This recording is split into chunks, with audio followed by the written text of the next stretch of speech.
Going back 2 or 3 years, who would have thought that for $159 you could buy a pseudo custom shell IEM with 3 Knowles balanced armature drivers and 2 dip switches for tuning? Man, it would have been unheard of. But that's how far ChiFi has come in recent times. And so today we've got the Thieaudio Voyager 3 IEMs.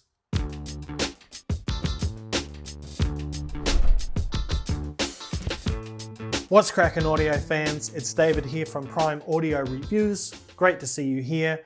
Welcome to another review.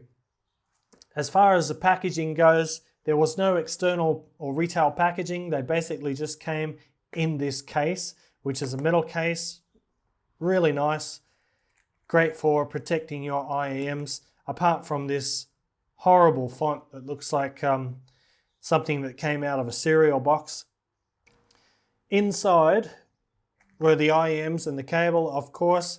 You also get 3 pairs of silicone ear tips, and you get this small tool, if I can get it out.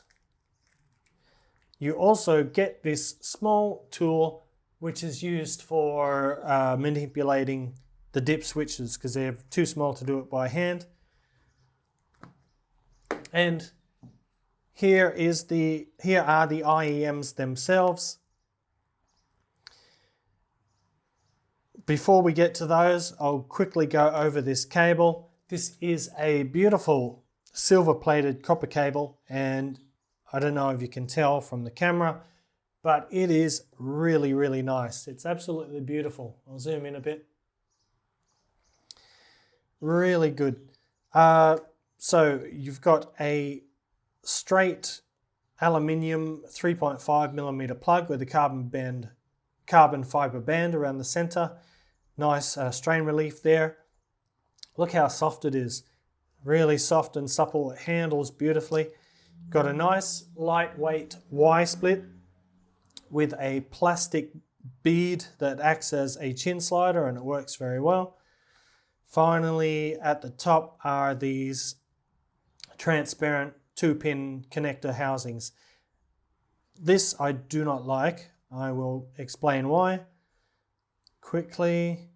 Because of that aggressive angle there, when I have these in my ears, they're forced forward at an unnatural angle.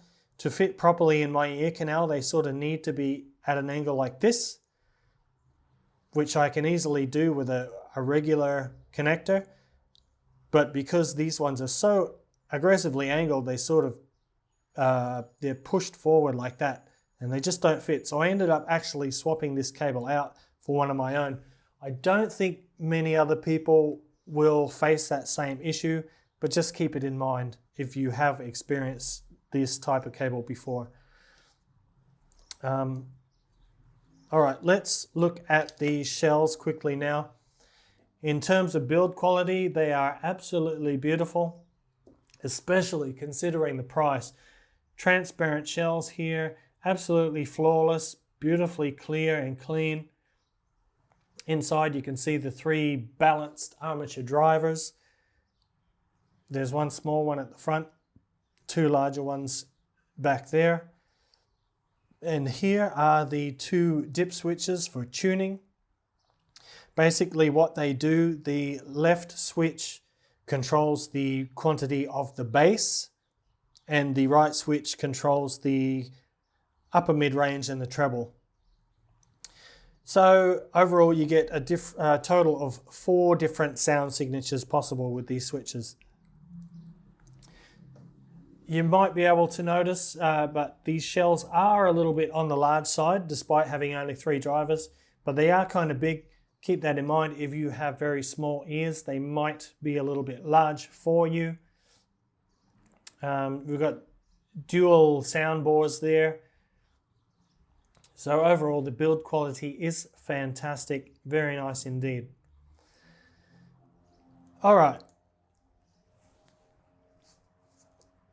Let's move now on to the sound. And the sound of these, the standout sort of feature, the thing that I noticed right away was their clarity. They have excellent clarity, really nice instrument separation, and a nice clean mid-range. And that basically sums up a general summary of the sound signature. Now I'll break it down into sections, starting off with the bass. The bass is your typical balanced armature type of bass, which means it's very fast, it's very controlled, fast attack and fairly natural decay on it, but it does not carry the same kind of weight that a dynamic driver will. So there's not a lot of impact, there's not a lot of air being moved by the drivers, and you do not get significant that physical sub-bass rumble in your ears. You basically hear the sub-bass tones, but you won't feel them. And that, for some people, is a disadvantage. Now, the quantity of the bass, sub-bass and the mid-bass is fairly moderate. So there's no bass bleeding into the mid-range. It's very controlled, and it maintains a fairly balanced sound signature, fairly linear across the board. Now, moving on to the mid-range, as I said, the mid-range has excellent clarity, especially with the switch 2 turned on, which lifts the upper mid-range and the treble, which in turn increases the detail and the clarity, makes them a bit more airy. But at the same time, I find with the switch up, they do get a little bit harsh sometimes. The upper mid-range can sound a little strained and a little thin at times, and the the lower treble has a bit of sibilance sometimes as well. That can be attenuated by putting switch 2 down, but when you do that, you lose a bit of vibrance in the vocals, a bit of liveliness, and the sound becomes a little bit darker and less open. And finally, going on to the treble. The treble for the most part is very good. It's crisp and very clean and light. It is detailed, nicely detailed. But the top end extension, treble extension, is a little bit limited. So there isn't really a lot of sparkle or air. There's just the occasional bit of sharpness. But that doesn't translate into airiness, because you need sort of a little bit more above the 10 kilohertz range for that to happen. But for the most part, the treble is quite good. So overall, the sound, I think if you're looking for something that is really punchy and fun, these might not be the ones for you. They're actually marketed on the Linsol website as being studio or stage monitors, and for that purpose, I think they would work really well, unless you are maybe a drummer or a bass player, because as I said, the bass quantity is quite lean. But for anything else, they would make a good stage monitor. But other than that, if you're looking for something that's nicely detailed, on the warmer side of neutral, and very clean overall, yeah, these should do you good. And you do have that added bonus of being able to adjust the sound somewhat with the switches here. I will show you how it's done now. So you just take this little tool which is provided in the case, and just like that, that's on and that is off. Switch 1 on and off. So yeah, got to keep this one short, guys.